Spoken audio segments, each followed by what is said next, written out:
ሰላም እንዴት ናችሁ? ዛሬ ወደ እናንተ የመጣንበት ባለፈው እንዳልናችሁ አዲስ ፕሮግራም ይዘን የመጣነው ዛሬ ሐሳባችን የሚሆነው እግዚአብሔርን መስማት የሚል ሐሳብ ነው ያለው። እግዚአብሔርን በመስማት ውስጥ እንግዲህ ብዙ በረከት አለ። እግዚአብሔርን ስንሰማ የሚያገኘንን በረከት፣ እግዚአብሔርን ባለመስማት ደግሞ የሚመጣብን ጉዳት፣ እግዚአብሔርን ስንሰማ ደግሞ በሕይወታችን ያሉ የተለያዩ በትዳራችን በሕይወታችን ሁሉ ያለውን የእግዚአብሔርን ሐሳብ በደንብ አድርገን እናነሳለን። እድር ብትለዋወጥ ሁሉም ነገር ሰሞኑን በልቤ ውስጥ የከረመው እንደ ቤተ ክርስቲያንም እንደ የሲዝኑም ሐሳብ ነው ብዬ የማስበው ሐሳብ ይሄ ነውና በጣም ይዞኝ የቆየው ቃል በአንደኛ ሳሙኤል ምዕራፍ 15 ላይ የሳኦል እንዴት እንደተነሳ እንዴት እንደተቀባ እግዚአብሔር ደግሞ እንዴት እዚህ ጋር እንዳደረሰው እናውቃለንና የሳኦል የመውደቁ ሚስጥር ጉልበት የማጣቱ አይደለም። የሳኦል የመውደቁ ሚስጥር ወታደሮች ካጠገቡ ስላልነበሩ አልነበረም። የሳኦል ግን የመውደቁ ዋናው ነገር እግዚአብሔርን አለመስማቱ ነው። እግዚአብሔርን በመስማት ውስጥ ያለውን በረከት አንተ ምን ትላለህ? ሁልጊዜ የአንድ ክርስቲያን ወይም ጌታ ኢየሱስን እከተላለሁ የሚል ሰው የሕይወቱን ትልቅ መልእክት ሊሆን የሚገባ እግዚአብሔርን መስማት ነው። ምክንያቱም አሁን እንዳልሽው እግዚአብሔርን ባለመስማት ውስጥ የሚመጡ በጣም ብዙ ኪሳራዎች አሉ። ሳኦል በጣም ድል የነበረው እንደ ሳኦል ያለ በቁመናው ቢሆን ወይም ደግሞ ለመንግስት የሚገባ በስጋውያን የሚታይ ነገር ነበረው። ነገር ግን ያንን ትክክለኛ ነገር ግን ማስቀጠል አልቻለም። ስለዚህ እኔ እግዚአብሔርን መስማት ለአንድ ክርስቲያን በጣም ዋና ነገር ነው ብዬ ነው የማምነው። መጽሐፍ ቅዱስ ሲናገር በአንደኛ ሳሙኤል ምዕራፍ 15 ላይ እግዚአብሔር ነው ያዘዘው ሄዶ እንዲዋጋ ያደረገው። ነገር ግን ሳኦል ያደረገውን ነገር እናይና ምዕራፍ 15 ቁጥር 22 ላይ የእግዚአብሔር ሰው የሚመልሰው ቃል በጣም ልቤን የሚነካው ቃል ነው። ሳሙኤልም እንዲህ አለ፣ ለእግዚአብሔር ቃል በመታዘዝ ደስ የሚለውን ያክል እግዚአብሔር በሚቃጠል ቁርባን መስዋዕት ደስ ይለዋልን? እነሆ መታዘዝ ከመስዋዕት ማዳመጥም ከአውራ በግ ስብ ይበልጣል ይላል። ስለዚህ እግዚአብሔር የሚደሰትበት ነው። መስዋዕት እግዚአብሔር ደስ የሚለው ነው። ራሱ መስዋዕትን እንኳን እንዴት እንደሚደረግ ትእዛዝ የሰጠ እግዚአብሔር ነው። ነገር ግን እግዚአብሔር ከመስዋዕታችን በፊት የሚፈልገው ነገር አለ። እግዚአብሔር መስዋዕትን እጠላለሁ እዚህ ጋር እያለ ሳይሆን እግዚአብሔር ከመስዋዕቱ በፊት የሚቀድምበት ነገር እሱን መስማት ነው። የእግዚአብሔርን ቃል ከመጀመሪያው እስከ መጨረሻ ስናይ እግዚአብሔር የሚናገር ሕዝቡ ደግሞ የሚሰማ ነው። የሚሰሙት ሲባረኩ፣ የሚሰሙት እግዚአብሔር ወዳየላቸው ነገር ሲገቡ፣ እግዚአብሔርን ደግሞ ያልሰሙ ሰዎች ሁሉ ነገር በእጃቸው ሆኖ እየወደቁ እያነሱ እየተሰበሩ ሲሄድ እናያለን። ስለዚህ እዚህ ጋራ የእግዚአብሔር ሰው የሚናገረው የእግዚአብሔርን ደስታ ነው የሚለው። ለእግዚአብሔር ቃል በመታዘዝ ደስ የሚለውን ያክል እግዚአብሔር የሚቃጠል ቁርባን መስዋዕት ደስ ይለዋልን? ጥያቄ ያቀርባል። የእግዚአብሔር ደስታ ሰምተውት በሚታዘዙት ነው። ስለዚህ በመስማት ውስጥ ያለውን አምልኮ እግዚአብሔር ሁል ጊዜ ይቀበላል። የእግዚአብሔርን ደስታ እግዚአብሔርን ሳንሰማው፣ እግዚአብሔርን ሳንታዘዘው፣ ቃሉን ሳናደምጥና እንደ ትእዛዙ ሳንኖር ብንዘምር የተለያዩ አይነት በተለያየ ባንዶች ባሸበረቀ አዳራሽ ውስጥ ሆነን ደስ በሚያሰኝ ነገር ውስጥ ነገሮቻችንን ብናደርግ የእግዚአብሔር ደስታ እሱ አይደለም። እግዚአብሔር የሚደሰተው በሚሰሙት ነው። ስለዚህ ከመስዋዕታችን በፊት ከምናቀርበው ማንኛውም አገልግሎት በፊት እግዚአብሔርን መስማት ዋና ነገር ነው። እግዚአብሔርን በመስማት ውስጥ ያለውን አምልኮ እግዚአብሔር ያሸቷል። ለዚህ ነው እዚህ ጋር ሲናገር እነሆ መታዘዝ ከመስዋዕት ማዳመጥም ከአውራ በግ ስብ ይበልጣል ይላል። የአውራ በግን ስብ እሳት ላይ ሲቀርብ ያለው ሽታ ያለው ድምፅ አለው። ከዛ ከሰባው መስዋዕት ይልቅ እግዚአብሔር የሚያሸተው የሚደሰተው የሚረካው በሚሰሙት ነው። ስለዚህ ዘመኑ ደግሞ የዘመኑ ችግር እግዚአብሔርን አለመስማት ነው። ብዙ ሁኔታዎች አሉ፣ ሲስተሞች አሉ፣ ሶሻል ሚዲያው አለ፣ ግርግሩ አለ። እግዚአብሔር እንዳንሰማ የሚከለክል ብዙ ድምጾች አሉ። እንደ ክርስቲያን ግን ዳግም እንደተወለደ ከእግዚአብሔር እንደተወለደ ሰው እኛ የሚጠበቅብን ነገር ከአገልግሎታችን በፊት ከምናቀርበው መስዋዕት በፊት ቸርች ውስጥ ካሉ ከየትኛውም አክቲቪቲ በፊት እግዚአብሔር ምን ይላል ነው። የሳኦል የመውደቁ ሚስጥር፣ ሳኦል እንደምታውቁት ጃይንት ነው፣ ረጅም ነው፣ ጦረኛ ነው፣ ተዋጊ ነው፣ የመጀመሪያው ንጉስ ነው። የሳኦል መውደቁ ግን እግዚአብሔርን አለመስማቱ ነው። ስለዚህ እግዚአብሔር በሚያደምጡት ይደሰታል። እግዚአብሔርን ማድመጥ ፐርሰናሊ በህይወታችን ውስጥ አይተነዋል፣ ሰምተነው የተጠቀምንበት። እግዚአብሔር ደግሞ ሪስክ አለው አይደለ? እግዚአብሔርን መስማት እግዚአብሔርን በመስማት ውስጥ ያለውን ሪስክ እና እግዚአብሔርን በመስማት ውስጥ ያለውን መቀጠልን ደግሞ አብረን እንድናይ ያ ማለት ልክ ነው አንቺ ያልሽው። እግዚአብሔርን ስንሰማ የሚለው ቃል ሁል ጊዜ ድልን፣ ውጤትን፣ መሳካትን ብቻ የያዘ ይመስለናል። እግዚአብሔርን መስማት ሁል ጊዜ ዋጋ የሚያስከፍል ነገር ነው። እግዚአብሔርን መስማት እኛ ካለን ወይም ከምንሰማው ድምፅ ወይም ከምናየው ነገር ወይም አካባቢያችን ከሚኖሩ ነገሮች ሁሉ የወጣ ነው የእግዚአብሔር ድምፅ። ስለዚህ በህይወታችን እኛ በዚህ ጌታን እያገለገልን በመጣንባቸው ጊዜያቶች በትዳራችን 29 ዓመት ነው፣ ወደ 29 ዓመት እየሄድን ነው። በአገልግሎታችን ደግሞ ከተጋባን ጊዜ ጀምሮ በአገልግሎት ውስጥ ነው ያለ ነው እና በዚህ አገልግሎት ዘመን ግን ውጤት እንድናመጣ እንድንቀጥል ያደረገን በእግዚአብሔር ፊት እግዚአብሔርን መስማት የሚያስከፍለውን ዋጋ ሁሉ ለመክፈል እርግጠኞች ስለሆነ ነው። ስለዚህ እኔ ለትዳሬም ለአገልግሎቴም እንደ ዋና መልክ አድርጌ የሚይዘው እግዚአብሔር የተናገረኝ ነገር ላይ መቆየት፣ በዛ ዋጋም ቢያስከፍለኝ የተናገረኝ እግዚአብሔር ያንን መልሶ ሌላ ስቴፕ እስኪናገረኝ ድረስ የእግዚአብሔርን ሐሳብ አድምቶ በትክክል ሰምቶ መሄድ ለህይወታችን ለአገልግሎታችንም ጥሩ ውጤት አምጥቷል ብዬ አምናለሁ። አንቺ ደግሞ በዚህ አቅጣጫ ያለውን እስቲ ተናገሪ። ብዙ ጊዜ እግዚአብሔርን መስማት ስናነሳ ቻሌንጅ አብሮት ያለ አይመስልም። አንድ ምዕራፍ 13 ላይም ስናነሳ እግዚአብሔር ያልሰጠውን ነገር ሳኦል ያደረገበት ምክንያት ፍልስጤማውያን ሲመጡ አይቼ ህዝቡ ደግሞ ሲበታተን አይቼ መስዋዕቱን አደረግኩ ነው ያለው። መጠበቅን ነው ያልቻለው። እግዚአብሔር ሲናገረን ሁሉ ጊዜ እግዚአብሔርን መስማት ማለት ወዲያው ያለን ነገር በህይወታችን ይሆናል ማለት አይደለም።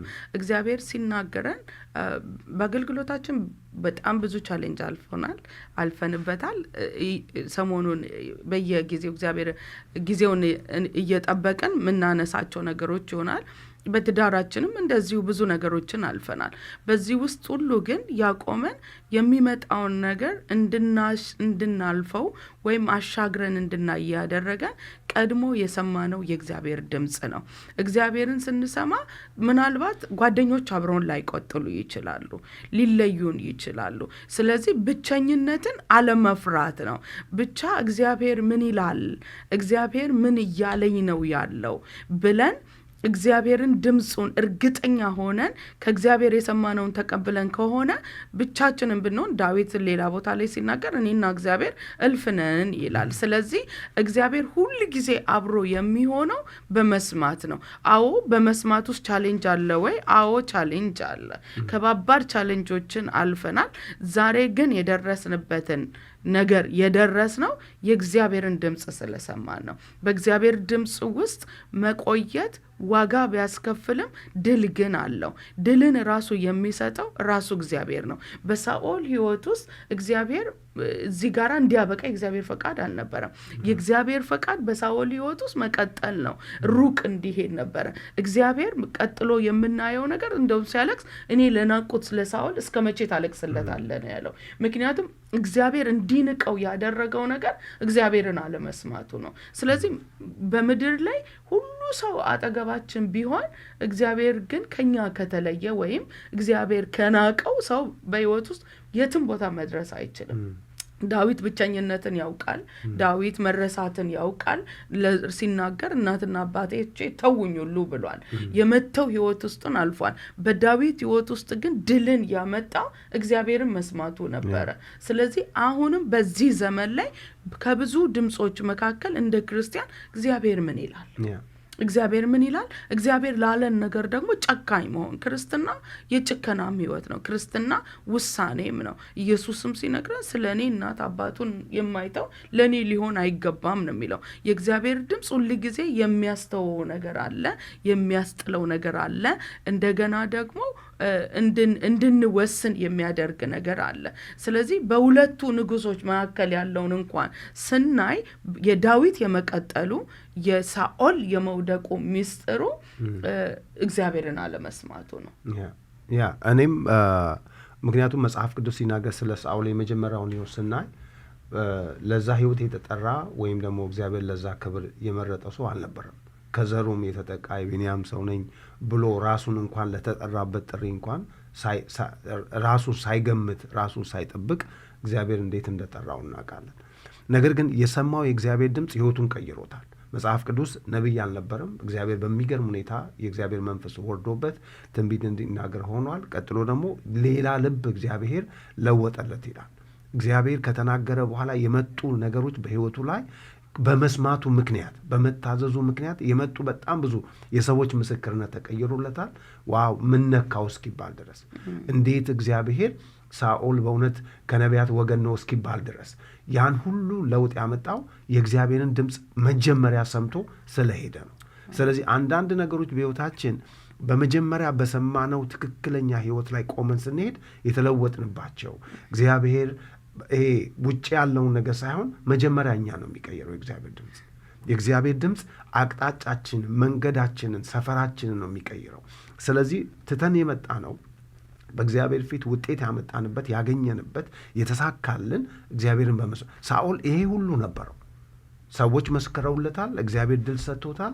ቀጥሎ ደግሞ እግዚአብሔር በህይወቱ ላይ ያመጣቸው እነዛ በረከቶች ሁሉ ከዘሩ ከማንም የመጡ ሳይሆኑ እግዚአብሔርን በመስማት ብቻ የመጡ ናቸው። እግዚአብሔርን መስማት ማለት ከእግዚአብሔር ጋር እኩል መጓዝ ማለት ነው። ሌላ ነገር አይደለም። ከነቢያት ብዙ ጊዜ የእግዚአብሔር ድምፅ መስማት ማለት አንድ ነቢይ እንዲናገረው ሰውየው ይሄዳል፣ ከዛ ድምፅ ሰምቶ ይመጣል፣ ኖርማል ነው የሚሆነው። ኖ የእግዚአብሔር ድምፅ እንደዛ አይደለም። የእግዚአብሔር ድምፅ ማለት በሬዲዮ እንደምንሰማው ወይም ማስታወቂያ እንደምንሰማው ድምፅ አልፎ እንደሚሄድ አለ። የእግዚአብሔር ድምፅ ይቆያል። የእግዚአብሔር ድምፅ ይለውጣል። የእግዚአብሔር ድምፅ ይቀይራል።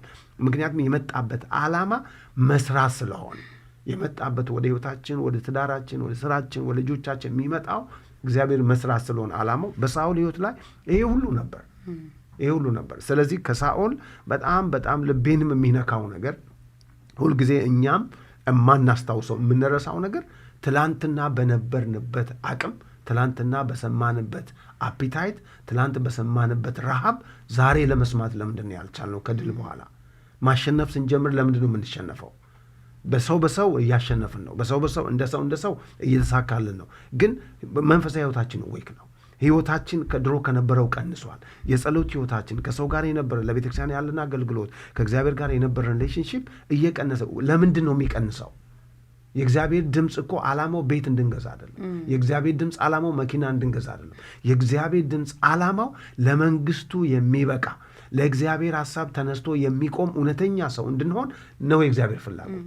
ለዚህ ነው እግዚአብሔር ከዓለማዊ ነገር ጋር ከስጋዊ ነገር ጋር ወይም ደግሞ ከተቀላቀለ ነገር ጋር አብሮ እንደማይሄድ ይህን ለሳኦል አምልኮ ነው፣ ድምፅ መስማት አምልኮ ነው ያለው ለዚህ ነው። ስለዚህ እኔ በጣም በጣም በዚህ ዘመን አስረግጠንም እኛም ደግሞ እየደጋገምን ለእግዚአብሔር ለሰማነው ነገር መታዘዝን በሕይወታችን ላይ እንዲሆን በጣም በጣም ከሳኦል ሕይወት ብዙ ልንማር የሚገባ ነው። ኢየሱስ ሲናገር መስማት ለሆነ ነቢይ የተሰጠ ይመስላል በዚህ ዘመን ላይ። ስለዚህ ሰዎች በሕይወታቸው ውስጥ የሆነ ነገር ማድረግ ሲፈልጉ የእግዚአብሔር ሰው ጋር ኦፍኮርስ በዚህ አምናለሁ፣ በጸጋ ስጦታዎች አምናለሁ። እንደ ክርስቲያን ግን የእግዚአብሔር ቃል የነገረን በጎቼ ድምፄን ይሰማሉ ነው የሚለው። በግ መሆናችን ወይም በክርስቶስ ኢየሱስ ዳግም መወለዳችን አንዱ የሚያሳየን መስማት ነው። ስለዚህ የበግ ማንነት መስማት ነው። እያንዳንዳችን በክርስቶስ ኢየሱስ ዳግም የተወለድን ሁላችን እግዚአብሔርን የመስማት አክሰስ ተሰጥቶናል። የሚጸልዩልን ሰዎች ያስፈልጉናል፣ የሚመክሩን ሰዎች ያስፈልጉናል። ግን መስማት ከፐርሰናል ከሆነ ሪሌሽንሽፕ የሚመጣ ነው፣ እግዚአብሔርና በእኛ መካከል ያለ። ስለዚህ እኛ አሁን በሆነ በኩል ዞረን የምንሰማበት ጊዜ አይደለም። በክርስቶስ ኢየሱስ አማካኝነት እግዚአብሔር ጋር የመድረስን ድፍረት አግኝታችኋል ነው የሚለን። ስለዚህ እግዚአብሔር አባታችን ነው፣ እኛ ልጆች ነን። እግዚአብሔር ደግሞ በማንኛውም ሁኔታ የሚናገር አምላክ ነው። ስለዚህ እኛ ከእግዚአብሔር ጋር ምን አይነት ግንኙነት አለን? ምን አይነት ህብረት አለን? ምን አይነት ህብረት አለን? ህብረታችን የሚያሳየው ከእግዚአብሔር ጋራ መቆየታችን፣ ከእግዚአብሔር ጋራ ያለን ግንኙነትን የሚገልጥ ነው። ስለዚህ ከእግዚአብሔር ጋራ ከተገናኘን ደግሞ ከእግዚአብሔር ጋር ጊዜ ካሳለፈን እግዚአብሔር ይናገራል። እግዚአብሔር ሳይናገር የቀረበት ጊዜ የለም። እኛ ያልሰማንበት ጊዜ ነው። በዕብራውያን መጽሐፍ ላይ ላይ ሲናገር እግዚአብሔር ከጥንት ጀምሮ ለአባቶቻችን በተለያየ ሁኔታ ተናገረ፣ የመጨረሻ ዘመን በደረሰብን በእኛ በልጁ በኢየሱስ ክርስቶስ ተናገረ ይላል። ስለዚህ እግዚአብሔር ከዘፍጥረት 1 ጀምሮ የሚናገር አምላክ ነው። ስለዚህ መስማትን ለነብይ የሰጠነው ጉዳይ የምንሰጠው ጉዳይ ሳይሆን ለዳነ ሰው የሚሰጥ ጉዳይ ነው። ስለዚህ እግዚአብሔርን እየሰማነው ነው ወይ ነው? ከእግዚአብሔር ጋራ ያለን ህብረት ምን ያክል ነው? ስለዚህ እግዚአብሔርን መስማትን ስናነሳ አብረን ማንሳት ያለብን ለሆነ ጊዜ ወይም ትዳር ሲመጣ ትልልቅ ውሳኔዎች ሰዎች ሊወስኑ ሲፈልጉ ነው እግዚአብሔርን መስማት ትዝ ሰው የሚለው። እንደ ክርስቲያን ግን ዴሊ ላይፋችን ውስጥ እግዚአብሔርን መስማት መቻል አለብን። እግዚአብሔር እኛ ጉዳይ ሲኖረን ጉዳያችንን ልናስፈጽም የምንሄድበት አምላክና እሱ ደግሞ ለጉዳያችን መልስ የሚሰጥ አምላክ ሳይሆን እግዚአብሔር አባት ነው። እግዚአብሔር አባታችን ከሆነ ደግሞ እኛ ልጅ ከሆን እስቲ ስጋዊ አባቶቻችሁ ጋር ያለውን ግንኙነት ወይም እናታችሁ ጋር ከቤተሰብ ጋር ያለን ግንኙነት የሆነ ነገር ስንፈልግ አይደለም እናወራቸው አይደለ? ጠዋት ስንነሳ ስናገኛቸው እናወራለን፣ ማታ እናወራቸዋለን፣ ቀን እናወራቸዋለን። የሚገድበን ምንም ነገር የለም። ስለዚህ እግዚአብሔር የኛ ጉዳይ አስፈጻሚያችን ሳይሆን እግዚአብሔር አምላካችን ነው።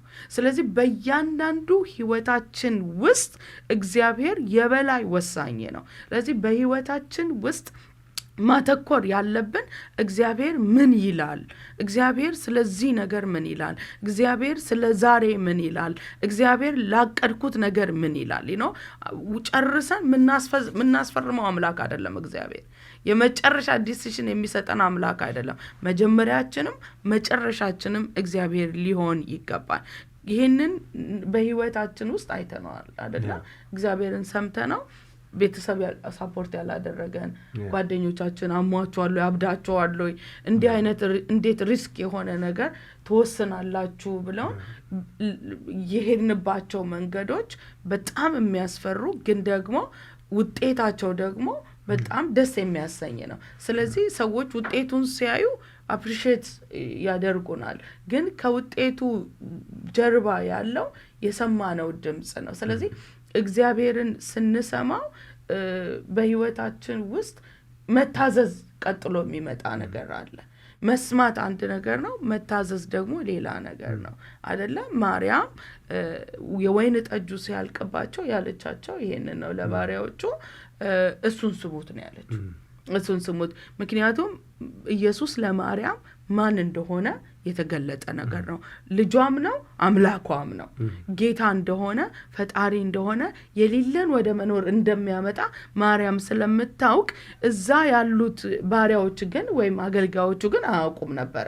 ኢየሱስ ለነሱ ጎረቤት ነው፣ የማርያም ልጅ ነው፣ የዮሴፍ ልጅ ነው። ለማርያም ግን ኢየሱስ አምላክ ነው። ስለዚህ ገብታ ያለቻቸው እሱ የሚላችሁን ስሙት ነው ያለችው። ስለዚህ የታዘዙት ምንድነው? ጋኖቹን ውሃ ሙሉ ሲል ጋኖቹን ውሃ ሞላ። አንዳንድ ጊዜ እግዚአብሔር ድምጽ ለዚህ ለአእምሯችን ማቻ ያደርግ ለካልኩሌሽን አይመችም።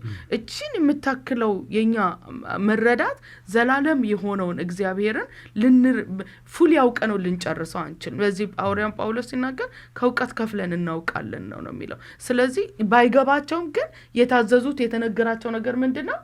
እሱን ስሙት ነው። ስለዚህ ውሃውን ሙሉ ሲል ውሃ ሞሉ፣ ቀድታችሁ ስጡ ሲል ቀድተው ሰጡ። ቀርቶም ሪስክ አለው አይደለ? ውሃ ባይለወጥስ? እነሱ ጋር አልተለወጠም፣ ጓዳ አልተለወጠም። ግን መጨረሻ ላይ ውጤቱን ሲያዩ ምንድን ያለው? ያ እየዞረ የሚጠጣው ሰውዬ ያ ሰውዬ ብዙዎች መጀመሪያ መልካሙን ከዛ መናኛውን ነው የሚያመጡት። አንተ ግን እስከ መጨረሻ ምኑን ጠብቀሃል ያለው? መልካሙን ጠብቀሃል። ሰውየው አውቀው ነበር የሚናገረው፣ አገልጋዮቹ ግን ከየት እንደመጣ ያውቁ ነበር ይላል። ምን ማለት ነው? የሰሙት ያውቃሉ። ጓዳ ግንኙነት ያላቸው ያውቃሉ። የዛ ውሃ መልክ የሌለው ነገር መልክ ያገኘበት፣ ጣዕም የሌለው ነገር ጣዕም ያገኘበት ምክንያት ኢየሱስን በመስማት ነው። ዛሬም ህይወታችን መልክ እንዲኖረው የማይጣፍጠው ነገራችን እንዲጣፍጥ እርሱን መስማት ነው። በመስማት ውስጥ ውበት አለ፣ በመስማት ውስጥ ደስታ አለ። ግን ደግሞ ሪስክ አለ። ልክ እንደ አገልጋዮቹ ባይገባችሁ መራመድ፣ ባይገባችሁም ቀጥሎ መሄድ ዋና ነገር ነው። እኔ በጣም በዚህ ከህይወታችን አንድ ነገር ማንሳት የምንፈልገው እግዚአብሔር ሁልጊዜ ወደ ተለየ ምዕራፍ እንድንሄድ ሲገፋን የሄድንባቸው መንገዶች ሁሉ ምቹ አልነበሩም። ኢትዮጵያ እያለን ከኢትዮጵያ ወደ አገልግሎት ስንገባ ምቹ ጊዜ አልነበረም። ራሱ በዛ ዘመን አገልጋዮች ሙሉ ጊዜ አገልጋዮች የጠፉበት ጊዜ፣ ሰዎች የማይሰጡ ብዙ አገልጋዮች በቤተክርስቲያን በተለያየ ቻሌንጅ ውስጥ ስለሚያልፉ፣ ግን እግዚአብሔርን ሰምተን ስለነበረ እግዚአብሔርን ሰምተን ደግሞ ስንሆን መልካም ቦታ አልነበረም የነበረው። በጣም ምድረ በዳ ነው፣ ሙቀት ነው፣ ምንም ለመኖርም ለሁሉም ነገር የማይመች ቦታ ነበረ እግዚአብሔር እንድንሄድ የላከን። እዛ በሄደን ጊዜ ግን ፍሬውን ወዲያው አላየንም፣ ውጤቱን ወዲያው አላየንም። አንዳንድ ጊዜ እግዚአብሔር ተናገረ ማለት ወዲያው በቃ ድል በድል ወዲያው በቃ በጣም የለመለመ ምናምን አይደለም። እግዚአብሔር ሁልጊዜ እግዚአብሔር መሆኑን መናገሩን የምናውቀው ሁልጊዜ ለዛ ነገር የምናደርግበትን ጉልበት ለምናደርግበትን አቅም እግዚአብሔር ራሱ ይሰጠናል። ምክንያቱም ድምፁ ማለት እግዚአብሔር ማለት ነው። የእግዚአብሔር አብሮነት አብሮን አለ ማለት ነው። በምድረ በዳ ውስጥ በእንደዛ ሁኔታ ስናልፍ በነበርንባቸው ኢትዮጵያ ውስጥ አንዱ ከተማ ላይ ኦልሞስት ለሁለት ዓመት ተኩል 3 ዓመት ተቀምጠናል። በነበርንባቸው ጊዜያት ደግሞ እግዚአብሔር የተናገረን ከእንደገና ሌላ ምዕራፍ እንዳለው ደግሞ እግዚአብሔር የተናገረን ቦታ እዛ ነው። ብዙ ሰዎች የዳኑት እዛ ነው። ቤተ ክርስቲያን ያደገችው እዛ ነው። ስለዚህ አገልግሎትን ሳስብ እኔ እግዚአብሔርን መስማት ሳስብ እኔ እግዚአብሔርን ስንሰማው ድምፁን ሰማን ማለት እግዚአብሔር ከኛ ጋር ነው ማለት ነው። ይህን በፍጹም እንደ ሰው ቃል አይደለም፣ አያልፍም። እንደ ሰው እኔ ነግሬሽ ቃሉን ልትረሺው ትችያለሽ። የእግዚአብሔርን ቃል ልረሳው አንችልም። መልሕቃችን ነው፣ እግዚአብሔር ነው። ስለዚህ ኢየሱስ ሲናገር ሰምቶኝ የሚያደርግ አይደለም፣ ቃሌን ሰምቶ የሚያደርግ ቤቱን በዓለት ላይ የሚሰራን ሰው ብልህን ሰው ይመስላል ይላል። ማለት ከሰማን በኋላ ስራ ነው ያለው ማለት ነው። ስለዚህ አብልጠን ለዛ ለመጣው ድምፅ የመጣው ድምፅ ዓላማ ይዞ ስለሆነ የሚመጣው፣ ግብ ይዞ ስለሆነ የሚመጣው፣ ያንን ግብ ለመሙላት እኛ መስራት አለብን። ይህንን ስታነሳ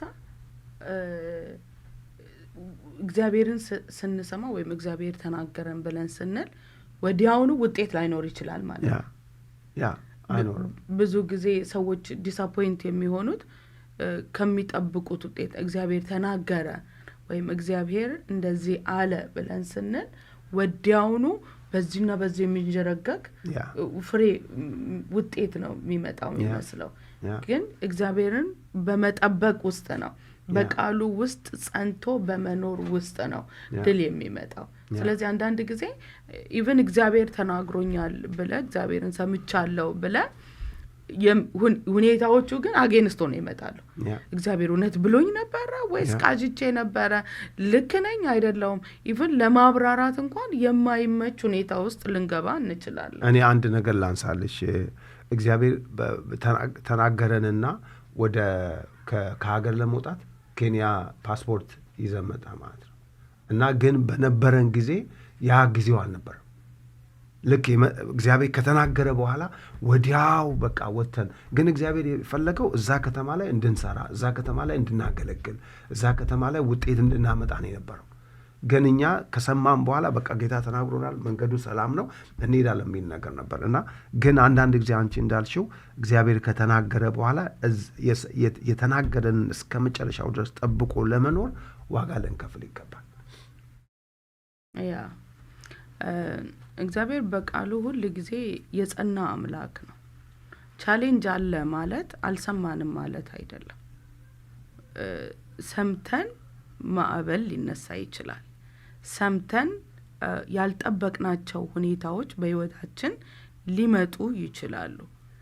መጽሐፍ ቅዱስ ሲናገር ዳዊት አንድ ጊዜ ሲመለስ ሴቶቹ ሚስቶች፣ ልጆች ሁሉ ተማርከው ሄደው ነበረ።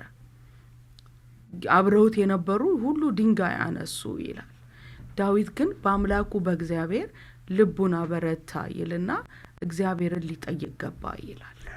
አያችሁ፣ ልባችንን በእግዚአብሔር ላይ አበርትተን ወደ ነገረን ነገር እንደርሳለን። እግዚአብሔር ሲናገረን በማዕበሉ ውስጥ ልናልፍ እንችላለን። እግዚአብሔር ሲናገረን ቀጥሎ በህይወታችን ውስጥ የሚመጣው ነገር እግዚአብሔር ይብን አብሮን ያለ የማይመስል ሁኔታ በህይወታችን ሊመጣ ይችላል።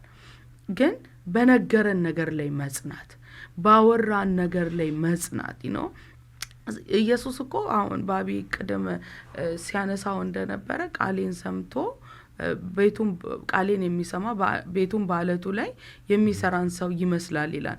በአለት ላይ እኮ ቤት መስራት ጊዜ በጣም የሚፈጅ ነገር ነው። በጣም ገንዘብ ኮስት ያደርጋል፣ ጊዜ ኮስት ያደርጋል።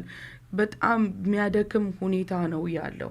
ግን ውጤቱ በአሸዋ ላይ የሰራው ደግሞ በአንዴ ነው ፏ አድርጎ በጣም በአንድ ጊዜ ሊጨርስ ይችላል። አንዳንድ ጊዜ ይሄ ነው እግዚአብሔርን እንሰማለን የሚሉ ሰዎች በህይወታቸው ውስጥ ዲስካሬጅ እንዲሆኑ የሚያደርጋቸው፣ ተስፋ እንዲቆርጡ የሚያደርጋቸው ከጎናቸው ያሉ ሰዎች እንደፈለጉ ሹልክ እያሉ የሚሄዱ ሰዎች ሲሳካላቸው፣ ሲከናወንላቸው፣ በአንድ ጊዜ ያሰቡት ቦታ ራስ ሲደርሱ እንዴ ያለሁበት ቦታ ልክ አይደለም እንዴ እግዚአብሔርን እውነት እየሰማሁ ነው እንዴ ብሎ ሰዎች ጥያቄ እንዲመጡ ያደርጋል።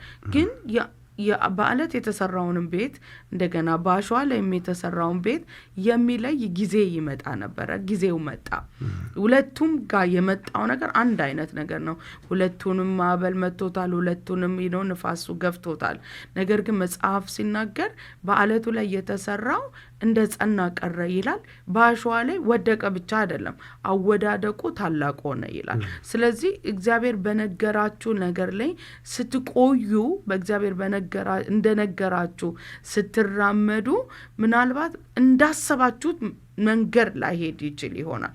እርግጠኛ ግን እመሆንላችሁ በድምጽ ውስጥ ድል አለ፣ በድምጽ ውስጥ ስኬት አለ፣ በድምጽ ውስጥ መከናወን አለ።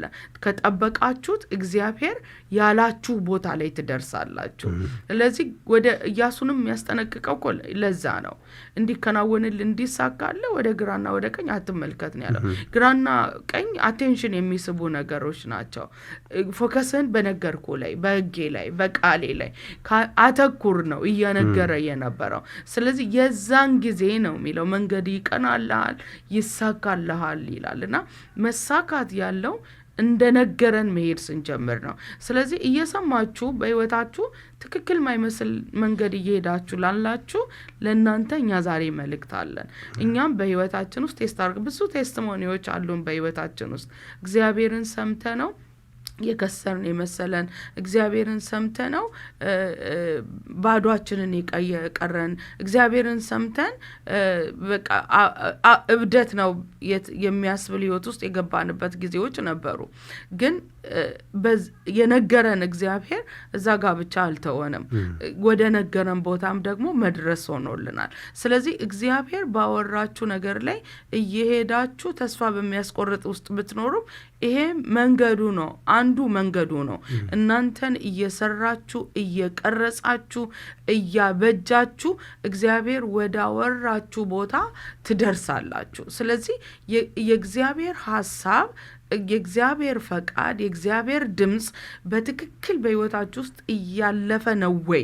መጠየቅ ያለባችሁ ነገር በሚመቸው በማይመቸው መንገዳችሁ ውስጥ እየሄድኩ ያለሁት እግዚአብሔር እንዳለኝ ነው ወይ? እየተራመድኩ ያለሁት እግዚአብሔር እያለኝ ነው ወይ? ማለት አገር ሁሉ ቢያጅባችሁ ከእግዚአብሔር አጌንስት ሆናችሁ ብትሄዱ መጨረሻችሁ ያማረ አይሆንም። ብቻችሁን ሆናችሁ በማይመች ሁኔታ ውስጥ እንኳን ሆናችሁ እግዚአብሔር ያላችሁን ከሆነ እያደረጋችሁ ያላችሁት በእርግጥ እነግራችኋለሁ፣ የእግዚአብሔር ቃል አሳይቶናል፣ እኛም ደግሞ በህይወታችን ቴስት አድርገናል። እግዚአብሔር እንደተናገረው የሚያደርግ አምላክ ነው፣ ታማኝ አምላክ ነው።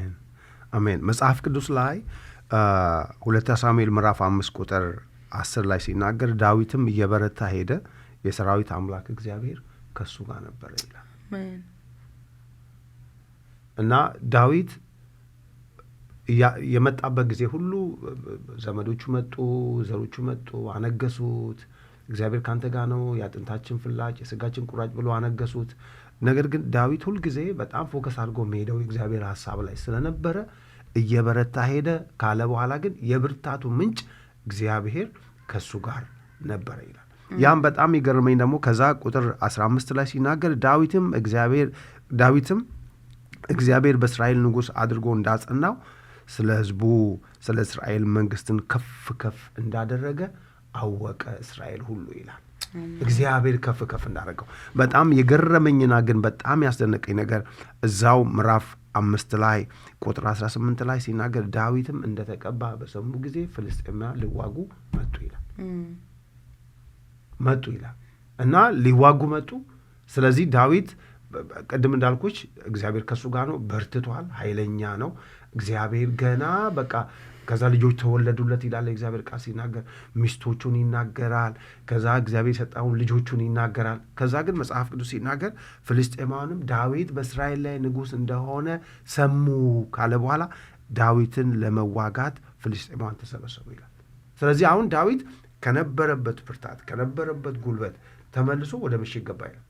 ቤቱን ኮንፈርቱን ትቶ የነበረውን ነገር ትቶ ወደ ምሽጉ ገባ። ለምንድን ነው የገባው ካላችሁኝ፣ እግዚአብሔርን መጠየቅ ነበረበት። የብርታቱ ምንጭ እግዚአብሔር ነው። ምንም አንዳንድ ነገሮች በሕይወታችን ላይ እንዲህ ነው የሚሆኑት። እግዚአብሔር ሰጥቶን ብርታት አግኝተን አቅም ሰጥቶን አሸንፈን ስናበቃ፣ ነገር ግን ወደሚቀጥለው ሌቭል እንዳንሄድ ጠላት ደግሞ ይመጣል። አሁን የዛ ጊዜ ትላንትና የረዳኝ ነው እግዚአብሔር፣ ዛሬም ተመልሼ ልመታቸው እችላለሁ በትላንትናው ልንን አንችልም። ዳዊት ተመልሶ አይለምድም። ዳዊት ድልን አይለምድም።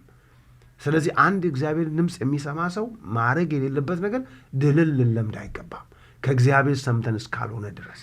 እግዚአብሔር አሸናፊ እግዚአብሔር ነው። እኛ ድሉን ነው ማጣጣም ያለብን፣ እግዚአብሔር እያሸነፈልን። ከዛ መጽሐፍ ቅዱስ ሲናገር ዳዊትም ፍልስጤማውያን ልውጣን በእጄ አሳልፌ ሰጣነ ብሎ እግዚአብሔርን ጠየቀው። እግዚአብሔርም በእርግጥ በእጄ አሳልፌ ጻለው ውጣለሁ ይላል። ወጦ መታቸው፣ አሸነፋቸው። እዚህ ጋር ነው ልክ ከዚያ በኋላ ውሃን እንዲያፈርስ እግዚአብሔር ጠላቶችን አፈርሳቸው። ስለዚህ የዛን ስም ኤልጳርሲም ብሎ ጠራው ብሎ ይናገራል። አሁን በቃ እግዚአብሔር አፈረሰለት፣ አሸንፎለታል። በቃ አሁን ጣዖታቸውን አልነካም አለና ትቶ ሄደ። ከእንደገና ደግሞ መጡበት ይላል። በዚህ ምድር እስካለን ድረስ በሕይወታችን ዛሬ ብናሸንፍ ጠላት አሸነፉ ዛሬ በቃ ብሎ አይቀመጥም። ነገም ፕላን አለው፣ ከነጎዲያም ፕላን አለው።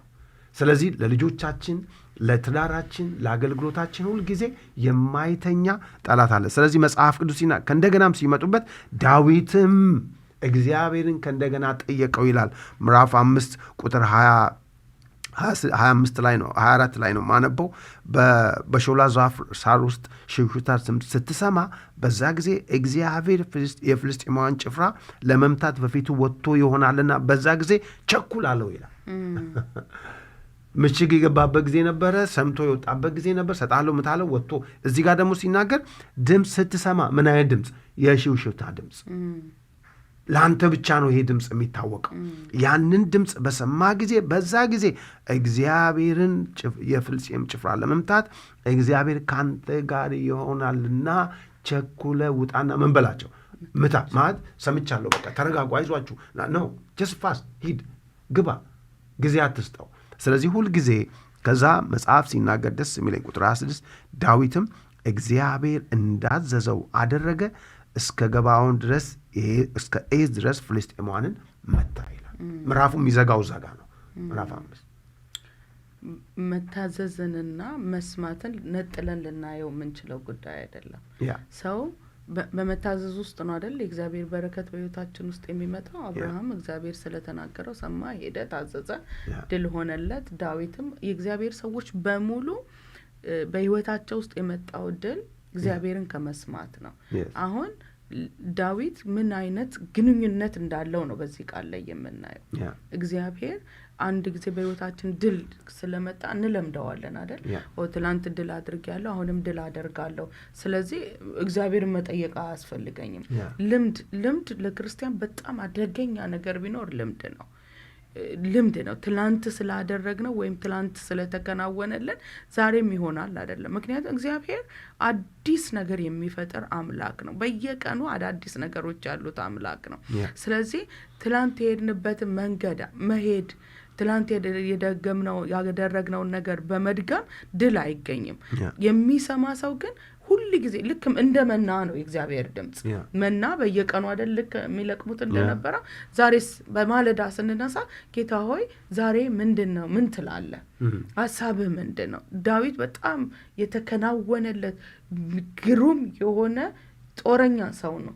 ያንን ጦረኝነትን ግን ድል አድራጊነትን የወሰደው እግዚአብሔርን በመስማት ውስጥ ነው። የዳዊት እኮ መነሳት ከበግ መጠበቅ ነው። የሆነ ጦር ካምፕ ውስጥ ገብቶ ሰልጥኖ አይደለም፣ እግዚአብሔር ነው ያሰለጠነው። የዳዊትና የእግዚአብሔር ግንኙነት የጠበቀ ስለነበረ በድምጽ ውስጥ እግዚአብሔር ይበለው እንጂ ዳዊት የሚፈራው ነገር የለም። ምንም አይነት ትልቅ ይሁን ምንም አይነት የሚያስፈራ ይሁን ጉዳዩ አይደለም። ዳዊት ከመግጠሙ በፊት ሁሉ ጊዜ እግዚአብሔር ሆይ ምን ትላለህ? እግዚአብሔር ወዲያውኑ ሲመልስለት እናያለን። ውጣ፣ ሂድ፣ ተከተል፣ ፈጽሞ አሳልፌ እሰጣለሁ ነው የሚለው። ሰው ይከተለው አይከተለው የዳዊት ጉዳዩ አይደለም። ምክንያቱም የዳዊት ድሉ ድምፁ ውስጥ ነው ያለው፣ እግዚአብሔርን መስማት ውስጥ ነው ያለው። ስለዚህ መታዘዝ ከመስማት ነው የሚመጣው። ስለዚህ ስንታዘዝ ደግሞ የእግዚአብሔር ድል የእግዚአብሔር በረከት በህይወታችን ውስጥ ይመጣል። መለማመድ ያለብን ምን ትላለህ ማለት ነው። እግዚአብሔር ሆይ ዛሬስ ምን ትላለህ? ለዚህኛው ነገርስ ምን ትላለህ? ከሰዎች አድቫይስ መውሰድ በጣም ጥሩ ነገር ነው፣ ግን ከእግዚአብሔር ድምጽ መቅደም የለበትም። ልምዶቻችንም ጥሩዎች ናቸው፣ ከእግዚአብሔር ድምጽ ግን መቅደም የለበትም። የህይወታችን መጀመሪያ መሆን ያለበት እግዚአብሔር ምን ትላለህ ማለት ግን ነው። እኔ ማሚ ምናልባት አሁን ለሚያደምጡንም ሰዎች እንዴት አድርገው ሰዎች የእግዚአብሔርን ድምጽ መስማት ይችላሉ? የብዙ ሰው ጥያቄ ነው። ቢኮዝ አንዳንድ ሰዎች በነቢያት ብቻ እግዚአብሔር የሚናገራቸው ይመስላቸዋል። ስለዚህ በዚህ ዘመን ደግሞ በዚህ ዘመን የሚታወቅ ነው፣ ነቢይ ያለበት ቦታ ላይ በጣም ብዙ ሰው አለ እና ትምህርት ያለበት ቦታ ላይ ብዙ ሰው የለም። ስለዚህ እንደ ዳነ ክርስቲያን ደግሞ ጌታ እንደሚከተል ሰው ድምፅ አንድ ክርስቲያን አንድ ኢየሱስ እንከተላለን የሚል ክርስቲያን ለትዳሩም ለህይወቱም እንዴትና በየትኛው መንገድ እግዚአብሔርን ድምጽ መስማት ይችላል? በጣም ተገቢ የሆነ ጥያቄ ነው። ገና ስንወለድ ልጆች ሲወለዱ መስማትን አላለማመድ ናቸው አይደለ? በኔቸር እየሰሙ ነው ያደጉት። ስንወለድ በመንፈሳዊ ህይወታችንም ከእግዚአብሔር ስንወለድ እግዚአብሔርን የመስማትን አክሰስ ተሰጥቶናል። የመጀመሪያው ነገር እግዚአብሔር የሚናገረን በቃሉ ነው። ከዚህ ቃል ያለ ጴጥሮስ ሲነግረን ከትንቢቶች ሁሉ የጸና የትንቢት ቃል አለ ይላል። ከእግዚአብሔር ቃል የሚበልጥ ሌላ ድምጽ የለም። የነቢያት ድምጽ ሁሉ ይፈተሻል፣ ይመረመራል፣ ይጣላል። ምክንያቱም ትንቢት በተለያየ ሁኔታ ሊመጣ ይችላል። ያንን ትንቢት እንኳን ኢቭን ለመመዘን እንኳን ይሄ ቃል ያስፈልገናል፣ የእግዚአብሔር ቃል ያስፈልገናል። ሰው ከእግዚአብሔር ቃል ጋር ወዳጅ ከሆነ ከእግዚአብሔር ቃል ጋር ጊዜ ካሳለፈ እግዚአብሔር በማንነቱ ተናጋሪ ስለሆነ እግዚአብሔር ይናገራል። ግን ይሄንን ቃል ሳንገልጠው እግዚአብሔርን መስማት አልችልም ማለት አንችልም። እግዚአብሔር በመጀመሪያ በዚህ ይናገራል። ኢዮብ ደግሞ ሲነግረን እግዚአብሔር በተለያየ ሁኔታ ይናገራል፣ ሰው ግን አያስተውልም ይላል ነው። ስለዚህ እንደ ዳነ ሰው በቃሉ ይናገረናል፣ በጸሎት ጊዜያችን ይናገረናል። መንፈስ ቅዱስ ደግሞ የተሰጠን ለዚህ ነው። እግዚአብሔር ጋር ያለውን ወደኛ ጋር የሚያደርሰው ቅዱስ የሆነ የእግዚአብሔር መንፈስ በእኛ ውስጥ አለ። ስለዚህ እግዚአብሔርን ለመስማት ቸርች መሄድ አያስፈልገንም። እግዚአብሔርን ለመስማት የሆነ ድሮ በብሉይ ኪዳን ነብዩ ያለበት ቦታ ሄደው ነው የእግዚአብሔርን ድምጽ የሚሰሙ። አሁን ግን እግዚአብሔር በእኛ ውስጥ ነው። አማኑኤል በእኛ ውስጥ ነው። እግዚአብሔር በእኛ ውስጥ ከሆነ እግዚአብሔር የሚናገር አምላክ ነው። ሪሌሽንሺፕ አለው በእኛና በእግዚአብሔር መካከል የአባትና የልጅ ግንኙነት ስላለ ዳግም ስንወለድ መንፈሳችን ሕያው ስለሆነ እግዚአብሔርን መስማት ይችላል። ነገር ግን ጊዜያችንን ሳንሰጥ ሐሳባችንን ሳንሰጥ እግዚአብሔርን መስማት አንችልም። ስለዚህ እግዚአብሔር በጸሎት ጊዜያችን ይናገረናል፣ በአምልኮ ይናገረናል፣ በህልም ይናገረናል፣ በቃሉ ይናገረናል፣ በሰው ይናገረናል። እግዚአብሔር እንደ ዳነ ክርስቲያን አዲስ ኪዳን ውስጥ እንዳለ ክርስቲያን ትንቢት ኮንፈርሜሽን ነው መሆን ያለበት። እግዚአብሔር ለኔ የተናገረኝን በቃሉ የተናገረኝን በህልሜ የተናገረኝን በተለያየ ሁኔታ የነገረኝን ነገር ግን ማጽኛ ነው ትንቢት እንጂ እኔ ለኔ ያልነገረኝን ነገር ከሌላ ቦታ መሰማበት ጉዳይ አይደለም። ግን ቀደም እንዳልኩት ግንኙነት ከሌለን እኔና አንተ ባልና ሚስት ነን። ድምጼን አሁን የኔን ድምጽ ለመለየት እኔን ማየት አያስፈልግም አይደለ? ሩቅም ብሆን ማን እንደሆንኩኝ ታውቃለህ። እኔ አሁን አንተን ማየት አያስፈልገኝም። ለምን? ይሄ እዚህ ጋር የደረስነው አብሮ በመኖር ነው፣ አብሮ ጊዜ በማሳለፍ ነው፣ አብሮ በማውራት ነው። ስለዚህ ከእግዚአብሔርም ጋር አብረን በቆየንበት ልክ እንለያለን። ስለዚህ ኢየሱስ የነገረን ምንድነው? በጎቼ ድምጼን ይሰማሉ ይከተላሉ ነው የሚለው። በመከተል ውስጥ ነው ይሄ ነገር ውስጥ የሚመጣው። ስለዚህ በግ ከመሆናችን ዳግም ከመወለዳችን የተነሳ የተሰጠን የልጅነት መብት ነው። በልጅነት ያገኘ ነው፣ በክርስቶስ በመስቀሉ ስራ ያገኘ ነው ነገር እግዚአብሔር የመስማት እድል ማግኘት ነው። ስለዚህ እግዚአብሔር ለተወሰነ ለተመረጠ ሰው አሁን የሚናገርበት ዘመን ላይ አይደለም። በኮንፈርሜሽን አምናለሁ፣ በትንቢት አምናለሁ፣ በነቢያት አገልግሎት አምናለሁ።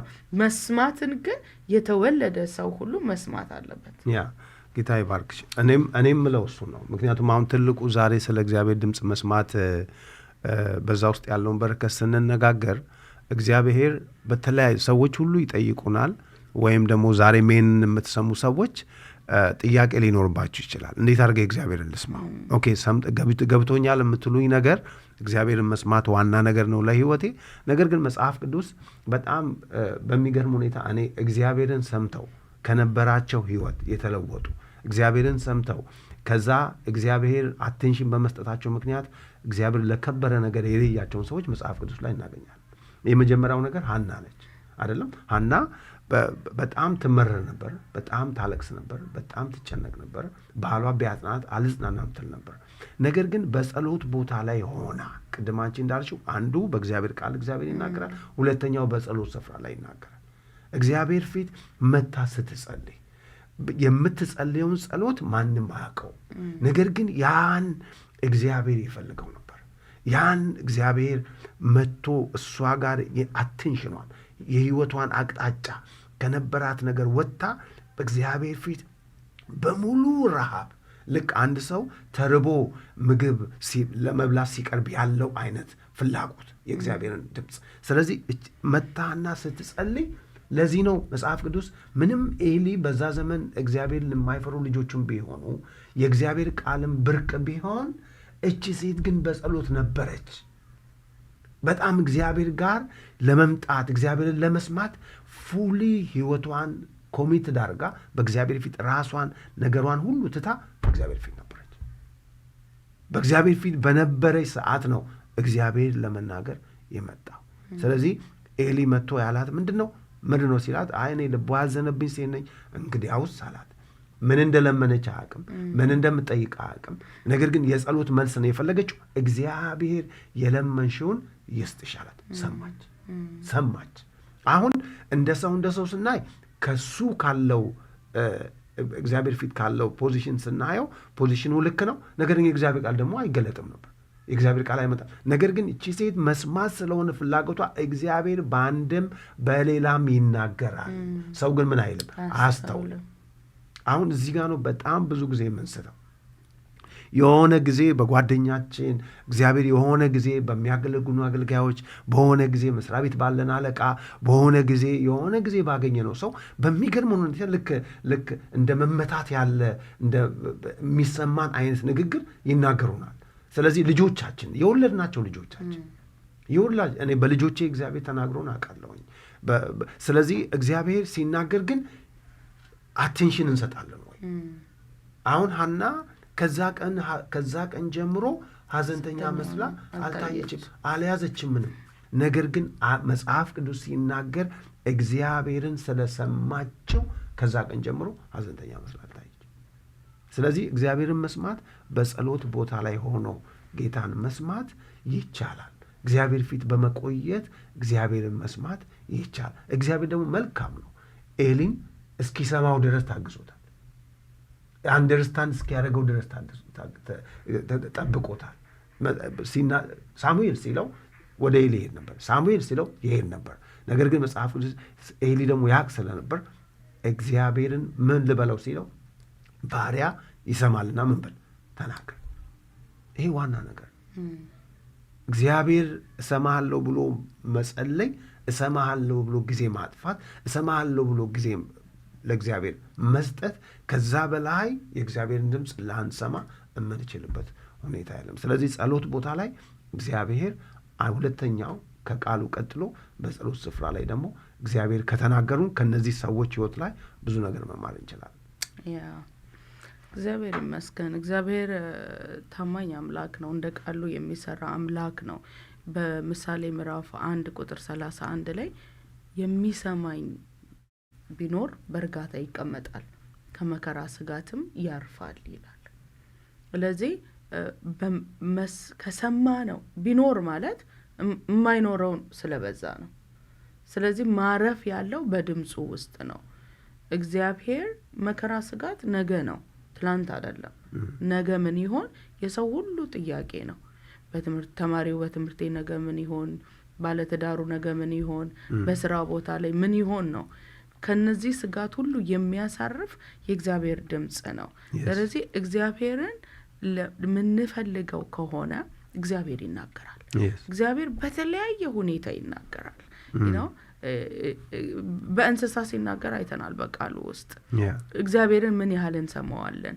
ሐሳባችንን፣ ልባችንን፣ ሙሉ አቴንሽናችንን ለእግዚአብሔር ሰተነዋል ወይ ነው እንጂ እግዚአብሔር ሁሉ ጊዜ የሚናገር አምላክ ነው። ስለዚህ መጽሐፍ ቅዱስ መዝሙር 83 ላይ በጣም የሚናገር ደስ የሚል ቃል አለ። ሕዝቤ ሆይ ላስጠነቅቅ ስማኝ፣ እስራኤል ሆይ ምን ነው ብታደምጠኝ፣ በአንተ ዘንድ ባዕዳን አምላክ አይኖሩ፣ ሌላ አምላክም አትስገድ ይላል። እዚህ እግዚአብሔር ማስጠንቀቂያ እየሰጠ ነው። ብትሰሙኝ በእናንተ መካከል ይሄ ባይኖር ይልና ሕዝቤ ግን አላደመጠኝም፣ እስራኤልም እጅ አልሰጥም አለኝ። ስለዚህ በገዛ እጃቸው በቅዳቸው ሄዱ፣ አሳልፌ ለደንዳና ልባቸው ሰጠኋቸው ይላል። ስለዚህ እግዚአብሔርን ሳንሰማ ስንቀር የራስ መንገዳችንን ነው የምንሄደው። በራስ መንገዳችን ደግሞ ከሆነ የምንሄደው ዋጋ ያስከፍለናል። ምን ነው ህዝቤ ቢያደምጠኝ ኖሮ እስራኤል በመንገዴ በሄደ ኖሮ ጠላቶቻቸውን ፈጥኜ ባንበረከኩላቸው ነበረ ይላል። አያችሁ እግዚአብሔር ስንሰማው የእግዚአብሔር እጅ በህይወታችን ይዘረጋል። ስለዚህ ድል ምንፈልግ ከሆነ መከናወን ምንፈልግ ከሆነ የእግዚአብሔር የሆነ በረከት በህይወታችን እንዲመጣ ምንፈልግ ከሆነ እግዚአብሔር በህይወታችን ኢንቮልቭ እንዲያደርግ ዋና እንዲው ምንፈልግ ከሆነ እግዚአብሔርን መስማት ይሆንልን። በዚህ ሁሉ አመት ያየነው ነገር የሚሰማ ሰው ያርፋል፣ የሚሰማ ሰው በድል ይኖራል። መጨረሻችን የክብር እንዲሆን ከዛ በላይ ደግሞ እግዚአብሔር እንዲደሰትብን ጎሉ ይሄ ነው። የክርስትና ጎሉ ፌመስ መሆን ወይም የሆነ ሀብታም መሆን ሳይሆን እግዚአብሔርን ማስደሰት ነው። እግዚአብሔር ደግሞ ከምናደርገው ከማንኛውም አክቲቪቲ ይልቅ እሱን መስማታችን ነው የሚወደው። የዛሬ ፕሮግራማችን እዚህ ላይ እናበቃለን። እችን መልእክታችንን ለአንድ ሰው አድርሱልን። እንወዳችኋለን። የተባረካችሁ ናችሁ። አሜን። ምድር ብትነዋወጥ